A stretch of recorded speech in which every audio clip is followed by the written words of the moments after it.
따라서 예언의 말씀을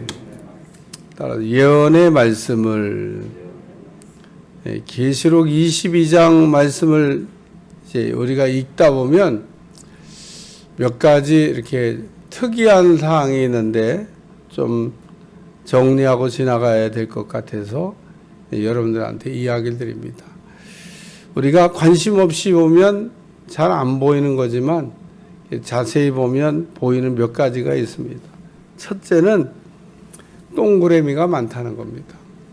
한 장 말씀이니까 그냥 그냥 가도 될 것 같은데 생각보다 짧은 장 하나에 동그라미에서 동그라미가 많이 나타나고 있다는 겁니다. 이 얘기는 제가 늘 얘기하자면 이 동그라미는 심심해서 친 게 아닙니다. 그 하나하나의 내용이. 지난번 계시록은 보니까 제가 6절에서부터 9절까지 그냥 이렇게 뭉뚱그려서 설교를 했더라고요. 근데 보니까 동그라미로 나눠져 있어서 이거 나눠서 설교해야 되겠다 이런 생각을 하고 오늘은 나눈 겁니다. 어쨌든 계시록 22장 말씀은 계시록을 총정리하는 것과 같은 말씀, 그리고 또 필요한 말씀들이 들어있다고 하는 것도 이렇게 생각하게 됐습니다. 그러니까 요한계시록 전체를 이렇게 모르는 사람들이 읽으면 오해하기 쉬운 내용들 있지만 전체가 머릿속에 다 들어있는 사람이 읽으면 보이는. 그러니까 여러분들은 계시록의 1장서부터 22장까지 달려왔잖아요. 그러니까 성경을 자세하게 본인이 연구하지 않는 한 그냥 볼 수 없는, 그리고 또 성경을 연구할 때는 꼭 필요한 게 있습니다. 그게 뭐냐면 성경 검색기라는 거예요. 물론 그것도 인간이 만든 거라 때로는 불완전한 부분이 보입니다만은 그래도 요즘은 또 보완하고 해서 거의 완벽한 것 같아요. 그러니까 그 단어를 이렇게 찾을 때 이렇게 검색기를 이용해서 이렇게 찾으면 그 성경 안에 몇 개나 있는지, 어디에 있는지 이런 것들이 다 찾을 수 있고 또 어떻게 되어 있는지를 볼 수 있는 내용이 나옵니다. 그래서 오늘 여기 말씀에 보면 반드시 속히 되어질 일이라고 하는 요 문장입니다. 지금 읽다 보면 반드시 속히 되어질 일, 이거 어디서 나왔지?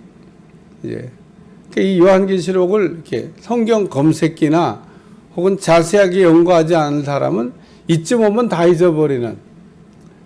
이쯤 오면 다 잊어버리는 게 왜냐하면 계시록 1장 시작할 때 나왔던 얘기거든요. 그러니까 22장까지 달려오다 보니까 잊어버릴 수 있는데 1장 1절 한번 찾겠습니다. 1장 1절을 읽으시면 그 표현이 나와요. 다 같이 읽습니다. 시작. 예수 그리스도의 계시라. 이는 하나님이 그에게 주사 반드시 속히 일어날 일들을 그 종들에게 보이시려고 그의 천사를 그 종 요한에게 보내어 알게 하신 것이라. 근데 틀린 게 있어요. 이런 것도 살펴야 됩니다. 뭐가 틀리냐? 표현은 똑같은데 1장 1절에는 일들을 보이겠다 그랬고 여기는 일을 보이겠다고 했습니다. 단어가 같은데 하나는 복수, 하나는 단수 이렇게 되어 있습니다. 그냥 복수, 단수 몰라가지고 성경은 그렇게 쓰지를 절대 않습니다. 그러니까 여기는 반드시 속히 되어질 일을 보이시려고 그의 천사를 보냈다. 그리고 여기는 일들을 보이시려고 보냈다. 그렇게 되어 있습니다. 그 다음에 또 한 가지. 그 밑에 7절 다 같이 읽어보세요. 시작. 보라 내가 속히 오리니 이 두루마리의 예언의 말씀을 지키는 자는 복이 있으리라 그랬는데 1장 3절 읽어봐요. 시작. 이 예언의 말씀을 읽는 자와 듣는 자와 그 가운데 기록한 것을 지키는 자가 복이 있나니 때가 가까움이라. 그래서 요한계시록을 총정리하는 장인 것도 같다. 제가 그렇게 지금 표현한 겁니다. 왜냐하면 1장 1절과 1장 3절에 표현한 내용을 지금 다시 그대로 갖다가 옮겨 쓰는 듯 하면서 1장 1절에서 3절까지 썼던 복수나 혹은 뭐 읽는 자, 듣는 자가 제외된 예언의 말씀을 지키는 자가 복이 있다. 이렇게 이야기를 하고 있습니다. 뭐 그냥 앞에를 알고 뒤에를 알면 다 끝난 거잖아요. 이 계시록 22장은 끝나는 장입니다. 다 끝나고 부록 얘기하는데 무슨 복수가 나와요. 일 다 끝났는데. 무슨 일이 다 끝났냐?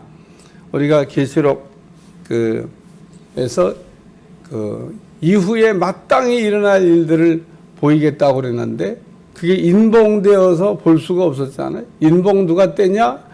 일찍 중임을 당한 어린 양. 예수님이죠. 예수님이 그 인봉을 뗀다. 그래서 인봉이 이렇게 떨어질 때 보니까 7인이 다 떨어져야만 볼 수 있는 겁니다. 7인 떨어질 때 나팔 소리가 들렸어요. 그러니까 7인이 떨어져야 그 안에 있는 내용을 볼 수 있어서 그 7인 떨어지기를 기대하고 고대하고 기다렸는데 떨어질 때 보니까 나팔을 불고 있습니다. 나팔 부는 게 또 7천사가 나고 7천사를 푸니까 그냥 우리가 막 길게 가니까 막 합니다만 그냥 딱 한 가지 나팔 소리만 기억하면 된다고 얘기했습니다. 그러니까 요한계시록은 주연과 엑스트라가 있는데 엑스트라가 많이 나와요. 우리는 주연 배우만 관심을 가지면 되는데, 다시 말해서 예수님에게만 관심을 가지면 되는데 예수님은 관심이 없고 뭔 마귀들한테 그렇게 관심이 많아요. 어떤 목사님이 아니 예수님 설명하기도 바쁜데 무슨 타종교 얘기를 하냐고 하는데 정말 여러분이 저하고 같이 신앙생활 제가 타종교 얘기하는 거 봤어요. 거의 한 적이 제 기억이 없습니다. 안 합니다. 왜 안 하냐? 아니 복음 전하기도 바쁜데 무슨 타종교를 얘기해요. 그걸 꼭 설명해야 설명되는 것도 아니고. 그러니까 요한계시록을 읽을 때도 주연 배우 살피기도 바쁘고 주연 배우 보기도 바쁜데 무슨 엑스트라에 그렇게 관심이 많아요. 그러니까 엑스트라 관심 많은 사람은 곁길로 가게 돼 있어요. 14만 4천이 뭐냐? 이제 14만 4천 얘기할 때도 그게 야곱의 아들들을 얘기하는 것도 아니고 12지파를 얘기하는 것도 아니다. 지파란 표현은 돼 있지만 지파라고 말할 수도 없다. 왜? 거긴 단지파가 빠졌으니까. 지파를 얘기하면 단지파가 들어가는 단지파는 왜 없냐? 이 단지파는 못된 짓 해갖고 하나님이 그냥 없애버리셨다. 천천만만입니다. 요한계시록 우리가 1장 읽을 때 나오잖아요. 그 문에 이름에 단지파 이름이 나옵니다. 없어지긴 뭘 없어져요? 하나님의 보석을 상징하는 12보석이 그게 제사장의 가슴배에 있는 흉배에 붙어있는 보석이고 그 보석은 12지파를 상징하는데 12지파 하나님 나라에 여전히 존재합니다. 그러니까 14만 4천을 뭐 갖고 지들 마음대로 이름 갖다 붙이고 무슨 지파다 그러면 되는 게 아니에요. 제가 14만 4천 설명할 때 뭐 했으니까 그러니까 거기다 갖다 붙여놓고 소설 쓰면 또 뭐 그렇다고 믿는 사람은 그냥 그렇게 믿고 지옥 가야 됩니다. 답이 없어요. 그러니까 요한계시록을 읽으면서 뭘 얘기하냐? 그냥 쉽게 얘기해서 인 떼는 분이 예수님이고 인 다 뗐더니 예수님이 오시고 오신 예수님이 심판하시고 또 그 심판에 면제될 사람들이 있는데 그게 첫째 부활에 들어간 순교자들이다. 여기까지 하면요 20장까지 다 온 거예요. 그러니까 큰 내용이 그거밖에 없는 거. 오늘 말씀을 이렇게 보면서는 첫 번째 우리가 좀 생각할 말씀, 반드시 속히 되어질 일을 보이시려고 그의 천사를 보내셨도다. 근데 오늘 우리가 내일 읽어야 될 말씀이긴 한데 천사를 이렇게 보내셨다고 그랬으니까 한번 내일 읽을 말씀이지만 한번 읽어봐야 될 내용이 뭐냐면 9절입니다. 9절. 다 같이 9절 읽어봐요. 그가 내게 말하기를 나는 너와 내 형제 선지자들과 또 이 두루마리의 말을 지키는 자들과 함께 된 종이 그리하지 말고 하나님께 경배하라 하더라. 요한이 지금 하지 말아야 될 일을 하고 있습니다. 그게 뭐냐면 천사에게 넙죽 엎드리려고 그러는 거예요. 그러니까 나는 그 경배 대상이 아니라는 겁니다. 그래서 골로새서를 여러분이 보시면은 천사 숭배를 엄격하게 금지하고 있는 내용이 나옵니다. 천사는 숭배 대상이 아니에요. 혹 여러분이 천사를 만나더라도 님자 붙이시면 안 됩니다. 경배하려고 하거나 경배에 관심 있는 사람은 천사님 그럽니다만은 천사는 님자 붙이는 대상. 예수님은 님자를 붙여야 되죠. 예수님에게다 님자 안 붙이고 꼭 예수 하는. 어쩔 수 없이 그렇게 그냥 독립명사를 써야 될 때는 어쩔 수가 없지만 의도적으로 님자 빼고 예수 하는 사람, 아주 예수를 너무 좋아해요. 우리나라 정서상 님자를 붙이는 게 맞는 겁니다. 왜? 존경해야 될 뿐이니까, 경배해야 될 뿐이니까.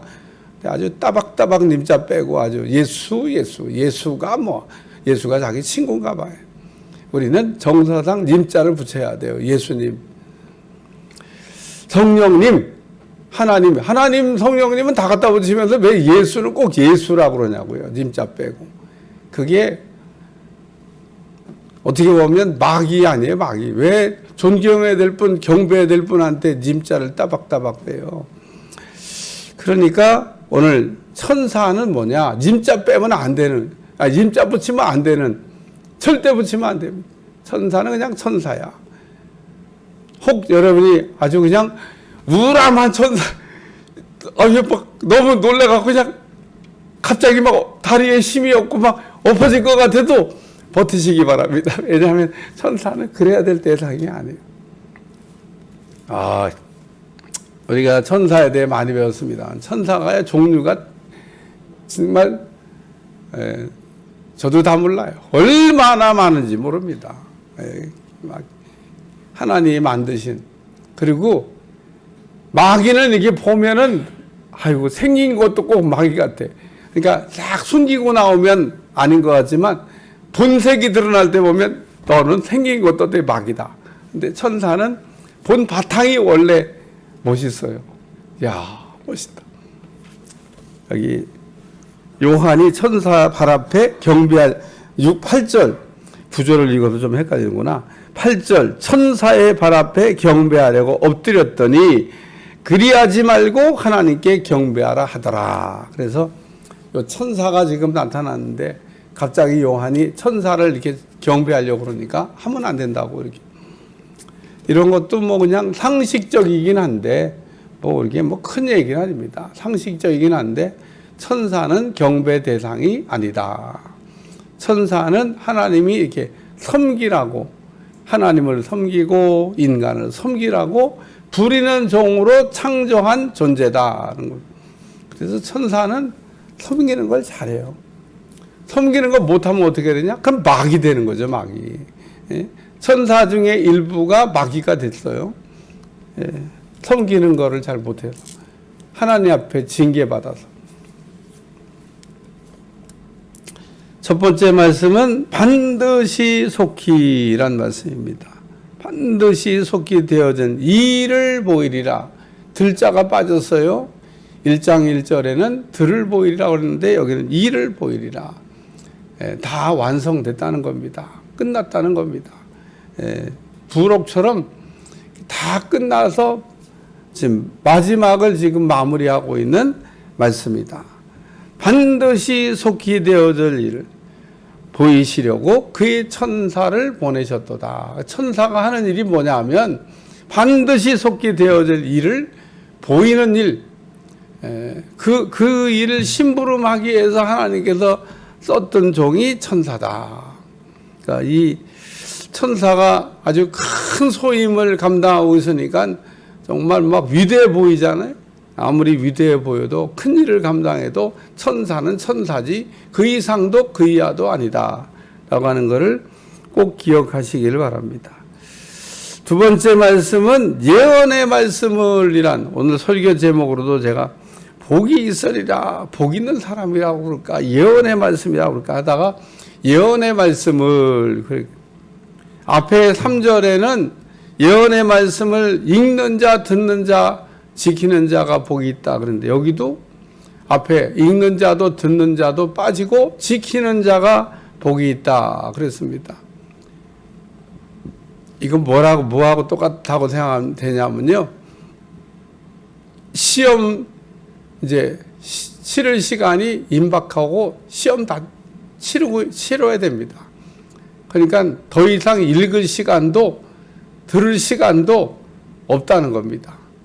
읽을 수 있는 들을 수 있는 때가 복되는 거지. 지금은 제가 이렇게 설교하고 있지 않습니까? 여러분이 이렇게 설교를 들을 때가 지금 하나님의 보좌 앞에 섰는데 무슨 읽고 듣고 은혜 받고 그리고 뭐 천국 갈 준비 하나님 앞에 섰을 때는 더 이상의 읽는 것도 듣는 것도 의미가 없다 그런 얘기입니다. 그때는 이미 읽은 말씀, 이미 들은 말씀 붙들고 살아야 된다. 그러니까 때가 임박해서는 읽을 수도 없고 들을 수도 없고 지키는 사람만 복이 있다. 그러니까 이미 갖고 있는 하나님의 말씀을 그냥 붙들고 있으면 된다는 겁니다. 신사참배가 막 창궐하던 일제 그 시대에 감옥에 갇히면은 제일 먼저 하지 못하는 일이 뭐냐면 성경을 읽을 수가 없습니다. 찬송이야 뭐 이까지 봉할 수 없으니까 못 부르게 못하지만 성경은 반입이 안 되고 읽을 수도 없습니다. 그래서 그 시대에 살던 사람들은 어떻게 했냐? 그런 때를 대비해서 성경을 통째로 암송하기 시작했습니다. 오늘날은 잘 하지 않는 일인데 왜? 혹 내가 붙잡혀가게 되면 성경 말씀을 읽을 수가 없기 때문에 내가 성경 말씀을 머릿속에 담아놓은 것까지 빼앗아갈 수는 없으니까 내가 통째로 머릿속에다 넣는다는 막 외운 겁니다. 지금도 성경을 통째로 머릿속에다 외워놓고 사는 분들이 전 세계에 많이 있다고 하더라고.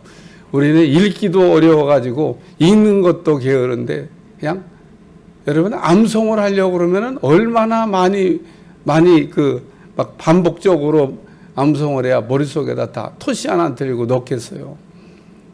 쉬운 일이 아닙니다.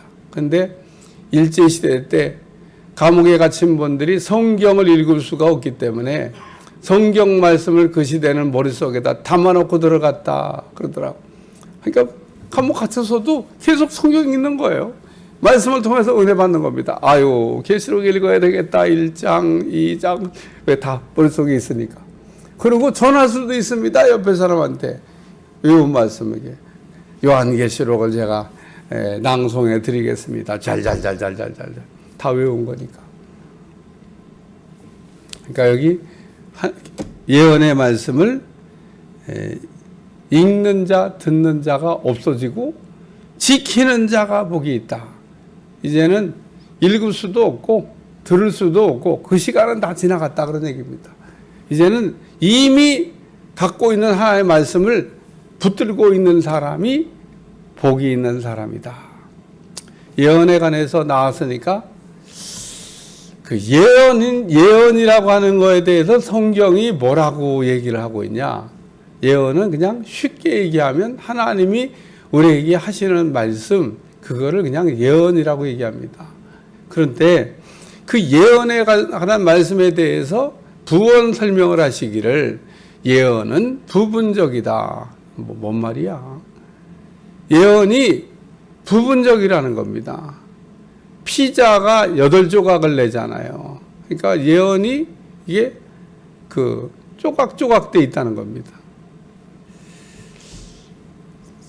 예언에 관한 말씀을 그냥 아주 콕 집어서 이루어지는 하나님의 말씀이다라고 하는 거에다 갖다가 이렇게 설명을 하면서 요한계시록이 무슨 마지막 때 시간표처럼 해석하려고 하는 사람들이 좋아하는 예언에 관한 해석입니다. 예언이 그렇지 뭐 나중에 이루어질 하나님의 말씀인 건 맞죠. 부분적으로 돼 있다 하더라도. 그러나 예언이 부분적이라고 하는 전체가 아니라고 하는 그래서 이거는 여러 가지 조각들이 다 합쳐져야만 하나님이 하시는 말씀이 이런 것이라고 하는 것을 알 수 있는 게 예언이라고 하는. 그리고 구약의 예언에 관한 말씀을 보면 가짜와 진짜도 많이 있다는 겁니다. 그래서 오늘 말씀에도 신실하고 참되다라고 얘기한 게 이 예언은 이 하나님의 말씀은 되어질 하나님의 말씀이라는 겁니다. 반드시 그대로 된다고. 그러니까 오늘 제가 요한계시록을 쭉 해석해 나오면서 제일 처음에 요한계시록은 예언이라고 하는 표현이 되어져 있지만 이거는 묵시적 계시록이라고 봐야 된다라고 하는, 이 안에 담겨진 모든 내용들이 하나님의 말씀인 건 사실이지만 묵시적인 문학을 사용해서 하나님의 뜻을 전달했던 말씀이라는 겁니다. 이걸 잊어버리고 이거 말씀 읽으면요 계속 자기 마음대로 이렇게도 해석하고 저렇게도 해석하는 사람들에 의해서 탈선하게 된다는 겁니다. 제가 얘기한 대로 주연 배우를 놓치지 않으면 절대 탈선하지 않는데, 그러니까 요한계시록을 읽으면서도 예수님만 보려고 하면 예수님이 어떤 분이냐라고 하는 것을 알게 하려고, 예수님이 앞으로 하실 일이 뭔가를 알게 하려고 요한계시록을 쓴 건데 그런 데는 관심이 없고 뭔 날짜에 그렇게 관심이 많은지 모르겠어요. 요한계시록 1장 1절 예수 그리스도의 계시라. 분명히 요한계시록을 시작하면서 예수 그리스도의 계시라고 말씀하고 있습니다. 이는 하나님이 그에게 주사 반드시 속히 일어날 일들을 보여주신 거다. 그런 얘기인 겁니다. 그래서 오늘 예언의 말씀을 지키는 자, 하나님의 말씀을 붙들고 사는 사람은 복이 있다.